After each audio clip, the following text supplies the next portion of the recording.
Sekalipun kami dalam lembah kekelaman, kami percaya Engkau Tuhan yang bersama-sama dengan kami. Terima kasih Tuhan.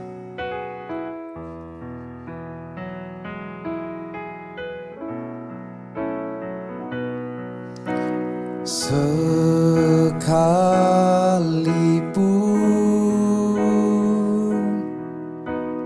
ku berjalan dalam lembah kekelaman, Kau besertaku.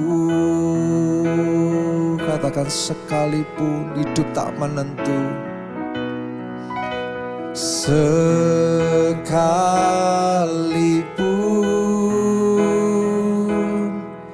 hidup tak menentu, hanya Engkau kepastian bagiku. Mari katakan, Tuhan yang bersama kami, Tuhan yang bersama kami, berjalan bersama kami.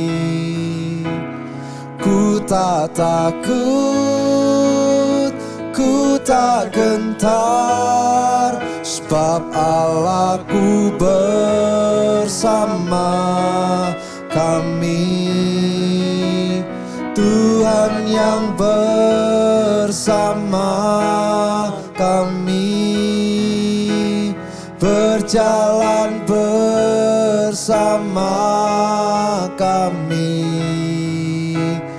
Tangan-Mu yang pegang hidupku, ku yakin Kau bersama kami. Kami mau nyatakan Tuhan iman kami. Sekalipun kami berjalan dalam lembah kekelaman, ku berjalan dalam lembah kekelaman, Kau beserta kami. Amin. Kami percaya itu Tuhan. Kami mau katakan sekali lagi, sekalipun hidupku hidup tak menentu, hanya Engkau kepastian bagiku.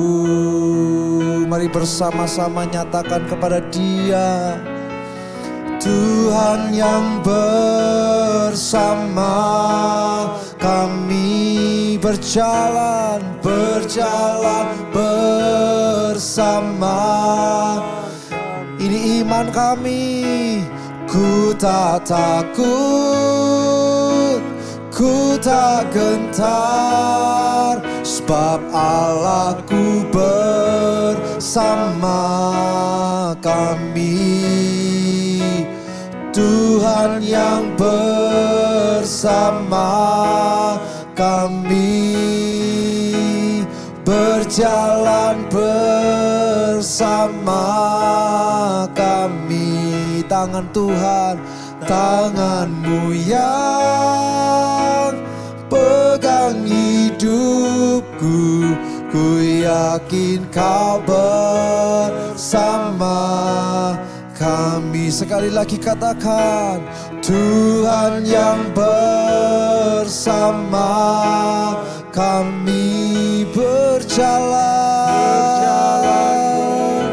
bersama kami. Ku tak takut, ku tak takut, kami tak gentar, sebab Engkau bersama kami.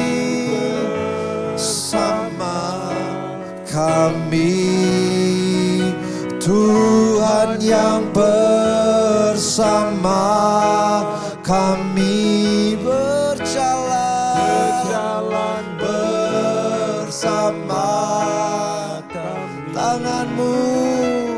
Tanganmu yang pegang hidupku, ku yakin kau bersama kami. Tanganmu yang pegang hidupku, ku yakin kau bersama kami. Oh, kami percaya kau bersama, kau setia Tuhan. Kau Bapa kami yang setia, tak pernah tinggalkan kami. Tanganmu yang menggandeng kami. Oh Yesus, Roh Kudus, Roh-Mu Tuhan yang membimbing kami. Roh-Mu Tuhan yang menuntun kami. Jangan tinggalkan kami, berjalanlah bersama kami. Oh Yesus, Roh Kudus, ini iman percaya kami kepadamu. Kami tak takut dan kami tak gentar selama kami bersamamu. Sebab roh yang di dalam kami jauh lebih besar dari semua roh di dunia ini.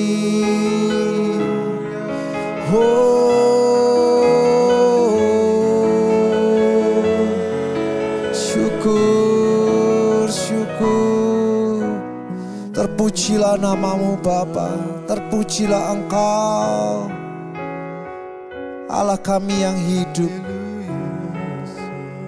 Sebab kami tahu Tuhan, Kau ada di dalam kami.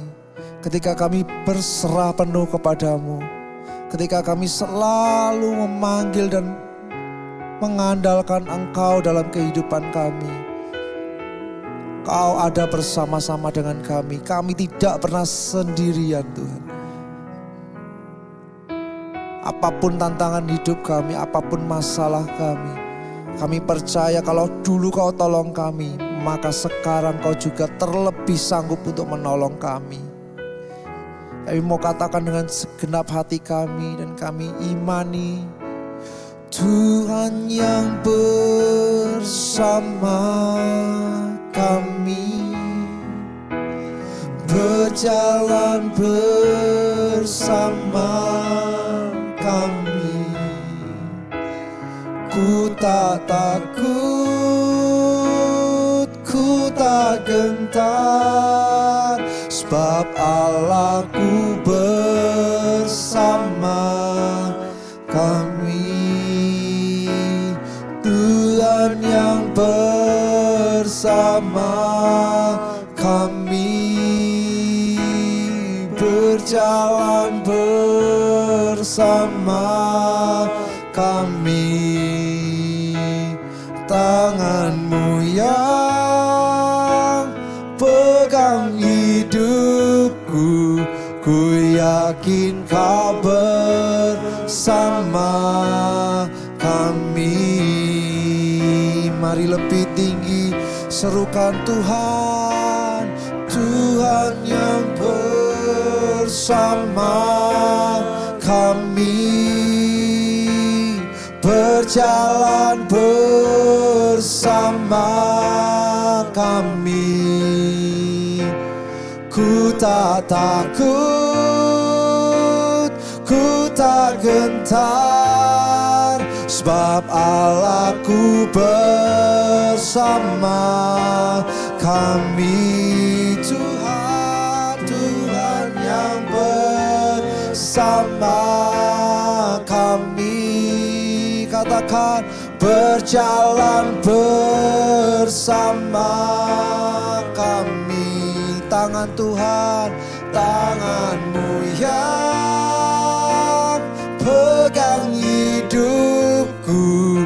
Ku yakin Kau bersama kami. Tangan Tuhan, tangan-Mu yang pegang hidupku. Ku yakin Kau bersama kami.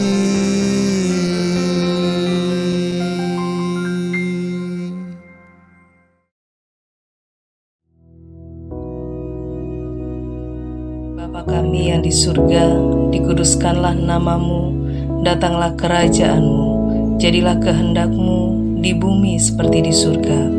Berikanlah kami pada hari ini makanan kami yang secukupnya, dan ampunilah kami akan kesalahan kami, seperti kami juga mengampuni orang yang bersalah kepada kami. Dan janganlah membawa kami ke dalam pencobaan, tetapi lepaskanlah kami daripada yang jahat. Karena Engkaulah yang empunya kerajaan dan kuasa dan kemuliaan sampai selama-lamanya. Amin.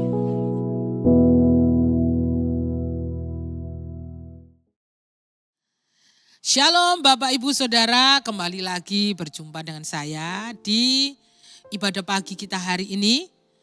Hari ini kita mau belajar satu tema, judulnya adalah sadar dan bangkit. Nah, sebelum kita belajar sama-sama renungan firman Tuhan hari ini, kita berdoa terlebih dulu. Terima kasih Tuhan Yesus, Engkau ajaib, Engkau dahsyat.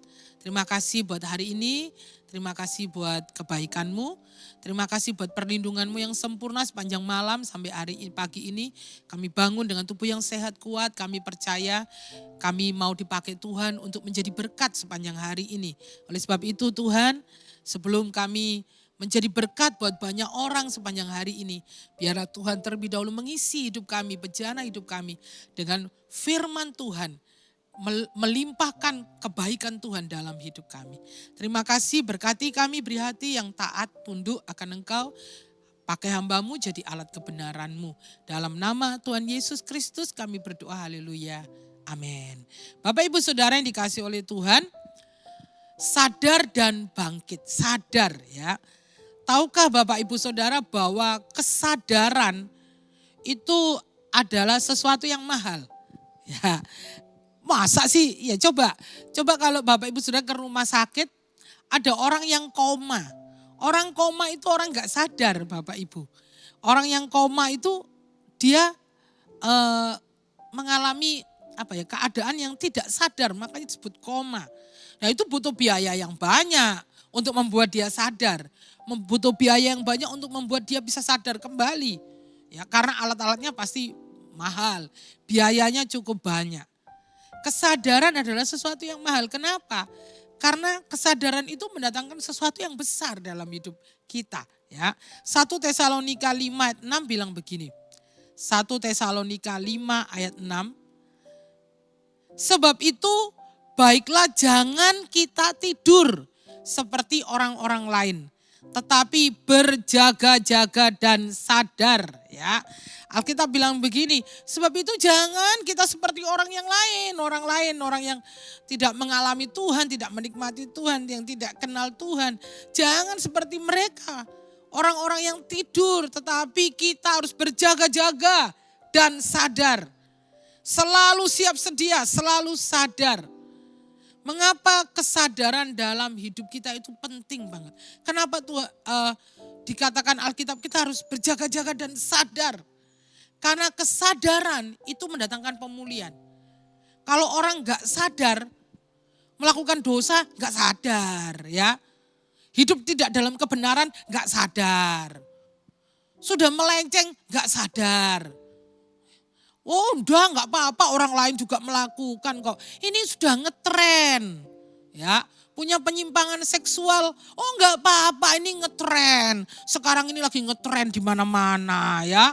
Itu ada pelangi-pelangi itu ngetren di mana-mana. Kalau kita enggak ikut ngetren, itu kuno.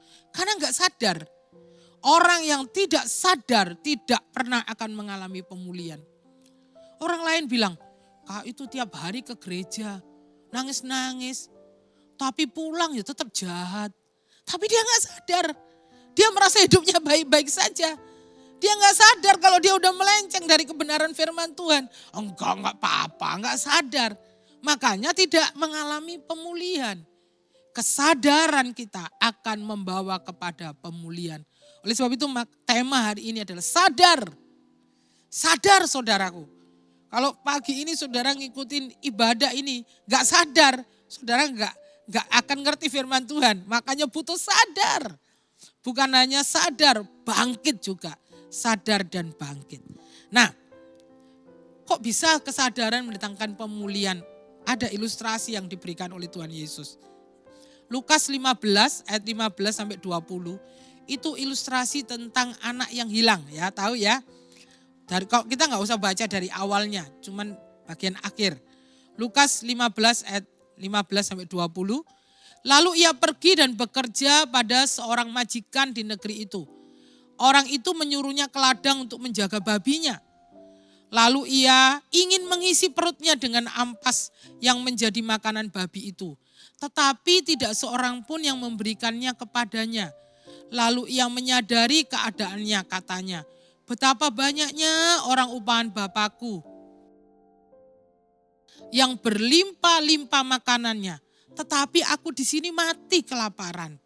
Aku akan bangkit dan pergi kepada Bapakku dan berkata kepadanya, Bapa, aku telah berdosa terhadap surga dan terhadap Bapa. Aku tidak layak lagi disebutkan anak Bapa. Jadikanlah aku sebagai salah seorang upahan Bapa. Maka bangkitlah ia dan pergi kepada bapaknya. Ketika ia masih jauh, ayahnya telah melihatnya. Lalu tergeraklah hatinya oleh belas kasihan. Ayahnya itu berlari mendapatkan dia, lalu merangkul dan mencium dia. Bapak, Ibu, Saudara, anak yang hilang ini, ya, anak bungsu ini, dia meninggalkan bapaknya, dia mengalami kelaparan, semuanya habis, mau makan, pingin makan, makanannya babi aja gak dikasih ya.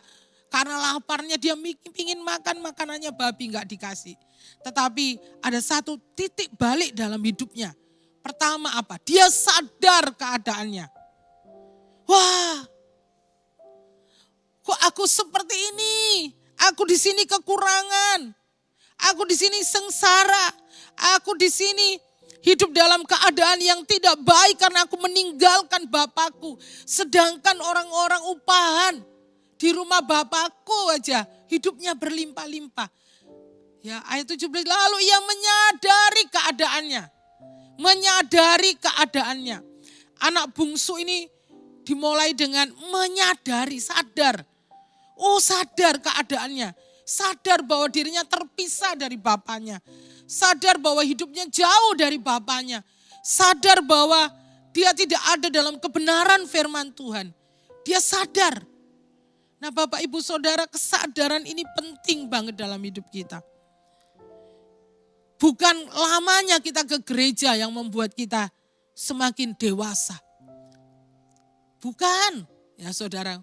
Tapi seberapa banyak firman kasih Tuhan yang bertumbuh dalam hidup kita. Yang menguasai hidup kita. Sadar. Tidak tenang ya. Kadang itu kita tuh tahu kalau kita itu ada dalam dosa. Kita tahu kalau hidup kita tuh melenceng dari kebenaran firman Tuhan. Kita tahu bahwa kita tuh jauh dari Tuhan sebetulnya. Tapi kita berusaha menenangkan diri kita sendiri. Yang lain juga melakukan itu. Enggak apa-apa, cuman dikit kok. Itu aja sama itu. Itu malah diaken tuh. Itu malah jabatannya lebih tinggi dari saya, enggak apa-apa kok. Ya. Ini aja sehat kok, enggak apa-apa. Kita tahu kita tidak hidup dalam kebenaran. Tapi kita bilang enggak apa-apa. Kita tidak memiliki kesadaran. kita membiarkan dosa mengambil alih hidup kita, menguasai hidup kita. Kita tahu benci, tidak mengampuni itu tidak diajarkan oleh firman Tuhan. Kita tahu memfitnah itu tidak diajarkan oleh firman Tuhan. Membenci enggak diajarkan, tapi kita menenangkan hati, enggak apa-apa. Ya, enggak apa-apa. Soalnya dia sudah terlalu. Dia sudah jahat. Mata ganti mata. Hidung ganti hidung, telinga ganti telinga. Ada itu di ayatnya, ada itu. Ya, enggak apa-apa. Kita enggak sadar bahwa itu salah. Kita enggak sadar bahwa itu tidak sesuai dengan firman Tuhan. Saya dulu waktu masih muda sering dikasih ilustrasi ini. Unta dan musyafir ya. Satu saat unta dan musyafir, ada musafir naik unta lah ya. Ke padang gurun, terus dia mendirikan kemah. Lalu dia tidur di dalam tendanya, untanya di luar. Tengah malam tiba-tiba, kok ada yang dorong-dorong itu ya. Dia kaget, dia bangun. Kaki unta masuk ke dalam tenda. Oh, terus dia bilang, unta kenapa kamu masuk ke sini? Dan ajaibnya untanya bisa ngomong. Dia bilang, Pak, kademen Pak, kademen. Aku udah dari tadi loh ngendongin kamu. Masa masuk kaki satu aja enggak, masuk kaki dua, kaki belakang aja enggak boleh. Ya wes ya, tidur lagi. Beberapa waktu kemudian kok ada yang dorong-dorong lagi. Kaki depannya masuk saudaraku. Bapaknya bilang ini, unta kenapa? Untanya bilang, adem Pak, adem. Aku udah capek loh, masa enggak boleh. Ya wes ya, dia tidur lagi. Tiba-tiba dia kegeser lagi, kaget. Kepala unta udah ada di dalam tenda. Terus dia bilang, unta kenapa sekarang kepalanya? Untanya bilang, dingin Pak, adem telingaku kedinginan. Boleh ya Pak ya? Ya udah. Dan dia tidur lagi dan kemudian dia bangun karena kedinginan. Ternyata dia sudah ada di luar tenda Bapak Ibu Saudara. Waktu kita tidak sadar, kita izinkan kebencian, kita izinkan dosa masuk dalam hidup kita. Kita izinkan hal-hal yang tidak berkenan kepada Tuhan menguasai masuk dalam hidup kita. Lama-lama dia menguasai hidup kita. Oleh sebab itu 1 Tesalonika bilang sadar. Kita mesti sadar, kita mesti tahu, kita harus berjaga-jaga sadar. Kalau hidup kita tidak sesuai dengan firman Tuhan, jangan menenang-nenangkan diri kita. Kalau Roh Kudus sudah menegur kita, membuat hati kita tidak tenang, mengingatkan kita akan kesalahan kita, kok kamu gak pernah saat teduh toh, kok kamu gak pernah doa, jangan ditenang-tenangkan, gak apa-apa banyak koncone. Enggak, sadar. Ya Tuhan aku mau dipulihkan. Kalau Roh Kudus ingatkan saudara, jangan benci, ayo sabar, ampuni. Jangan ditenang-tenangkan, gak apa-apa. Memang dia patut untuk dibenci. Jangan tenang-tenangkan, sadar Bapak Ibu Saudara. Sadar, ya, sadar. Kenapa anak bungsu ini sadar Bapak Ibu Saudara? Jawabannya adalah karena dia lapar. Karena dia gak punya makanan. Saudara, dia sadar karena dia lapar. Kadang kita nggak sadar karena kita merasa udah cukup. Kita merasa nggak apa-apa. Ya, saya nggak perlu kok, nggak perlu apa-apa. Kita perlu sadar akan cinta Bapa. Aku perlu Tuhan. Aku butuh Tuhan. Banyak orang itu kalau belum digepuk itu nggak sadar Bapak Ibu Saudara. Seperti anak bungsu ini. Begitu dia lapar, gak punya makanan, sadar ya. Kadang kita juga gitu kan. Kalau kita belum sakit, belum sadar untuk hidup sehat. Begitu kita sakit baru sadar, iya aku harus hidup sehat. Benar kata Pak Samuel, jangan makan babi ya. Benar kata Pak Yohanes, belum sakit, gak apa-apa. Makan aja ya saudara. Kita perlu kadang-kadang lapar dulu. Tapi saya berdoa, saudara gak perlu lapar dulu untuk saudara sadar. Kadang kita perlu sakit dulu kadang-kadang untuk bisa sadar. Tapi saya berdoa hari ini semuanya sadar dulu tanpa sakit dulu ya. Haleluya. Lalu Bukan hanya sadar doang. Kalau anak bungsu ini cuma sadar-sadar, aku berdosa, aku jauh dari Bapa, aku orang yang berdosa. Tapi dia nggak bangkit, dia diam aja di situ nungguin babi sampai babi, aku ini orang berdosa, babi, aku ini meninggalkan bapakku. Kamu tahu nggak babi, aku di rumah bapakku itu pegawai-pegawainya sama kayak aku ini makan kenyang loh. Aku aja pingin makan sama kamu nggak boleh babi. Ya dia hidupnya selamanya di situ di kandang babi. Tapi ayat 18 katakan begini. Aku akan bangkit dan pergi kepada Bapakku. Anak bungsu ini bukan hanya sadar tapi dia bangkit. Saudara, mungkin saudara sadar, Tuhan aku tahu, aku sadar. Aku hidup tidak dalam kebenaran firman Tuhan. Aku masih benci kepada orang lain. Aku punya penyimpangan. Aku terikat narkoba, terikat judi, terikat rokok, terikat hal-hal yang lain, terikat kebencian, kepahitan. Sadar, tahu, tapi gak bangkit. Cuma aku tahu Tuhan, aku salah, aku tahu Tuhan. Saudara gak akan mengalami pemulihan juga. Tapi ketika saudara sadar dan saudara bangkit, Tuhan aku mau bangkit. Aku memang gak mampu untuk mengampuni. Tapi aku mau Tuhan, tolong aku Tuhan. Roh Kudus tolong aku. Tuhan aku tahu aku salah. Aku ada dalam ikatan ini. Aku gak bisa keluar, tapi aku mau Tuhan. Tolong aku Roh Kudus. Tolong aku Roh Kudus. Bantu aku bangkit, pergi, tinggalkan. Ya. Waktu Yusuf, Yakub bapaknya ya. Yusuf digoda istri Potifar. Dia sadar itu salah. Tapi dia gak diem. Bu, tante, salah loh tante. Gak boleh tante, gak boleh. Tapi di situ aja, ya boleh lama-lama. Gak boleh gitu. Harus pergi, sadar, lari. Pergi, bangkit. Sama hal ini. Kalau saudara tahu, saudara masih terikat. Saudara ada dalam ikatan dosa. Saudara dalam ikatan kepahitan, ikatan-ikatan yang lain. Hari ini firman Tuhan katakan, bangkit saudaraku. Tinggalkan, pergi, pulang ke rumah Bapa. Bukan ke rumah Bapa di surga, meninggal enggak. Balik lagi kepada Bapa, lari kepada Bapa, datang. Dia menyambut saudara, dia menerima saudara. Kalau saudara terikat oleh penyimpangan seksual dan lain sebagainya. Saudara, hari ini waktu saudara sadar, saudara tahu saudara ada dalam ikatan itu. Bangkit saudaraku, balik kepada hatinya Bapa. Kembali kepada hatinya Bapa. Anak bungsu ini bangkit, dia pulang ke rumah bapaknya. Dan dia mengalami pemulihan. Dia dipulihkan. Mengapa? Karena Bapa kita itu Bapa yang baik, Bapak Ibu Saudara. Dia Bapa yang baik. Alkitab katakan, waktu anak bungsu ini pulang, bapak ini sudah menunggu.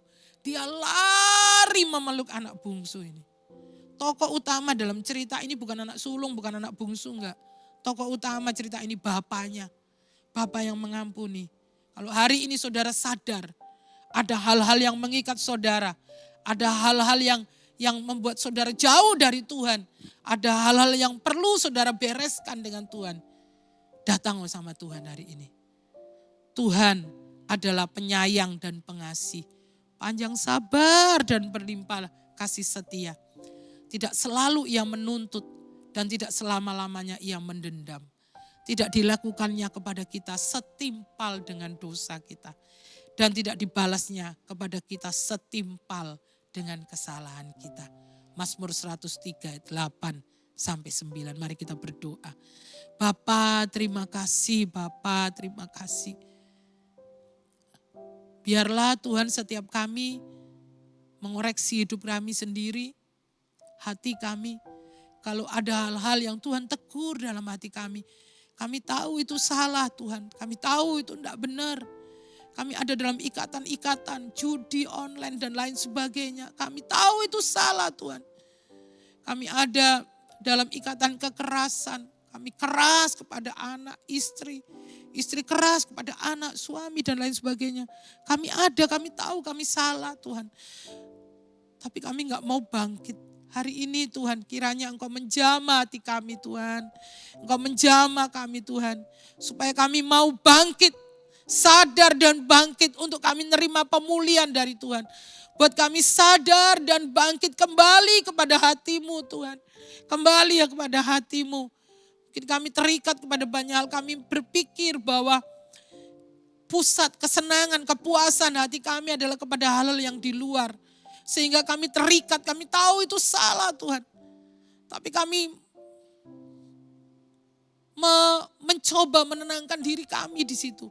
Hari ini biar firman menegur kami harus bangkit.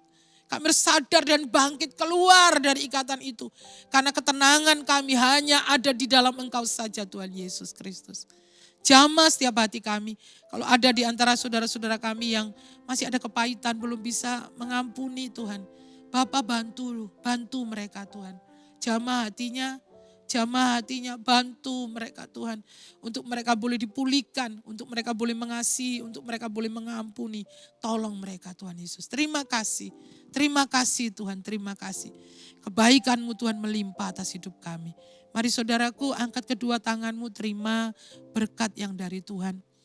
Kiranya Tuhan memberikan engkau hati yang mau mendengar Tuhan. Hati yang mau dikoreksi oleh Tuhan setiap hari. Hati yang mau melakukan kebenaran firman Tuhan.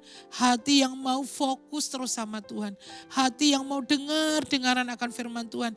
Hati yang mau melakukan kebenaran firman Tuhan. Kiranya saudara diberikan hati oleh Tuhan. Hati yang taat. Hati yang mengandalkan Tuhan dalam segala hal. Kiranya Tuhan memberikan hati kepada saudara. Hati yang terpuaskan di dalam Tuhan. Hati yang puas oleh kebaikan Tuhan. Hati yang puas oleh kasih Tuhan. Terima kasih. Biarlah sepanjang hari ini kasih, kebaikan, penyertaan, kesetiaan Allah Bapa, Allah Putra, Allah Roh Kudus tinggal tetap dalam hidup saudara selama-lamanya. Dalam nama Tuhan Yesus. Amin.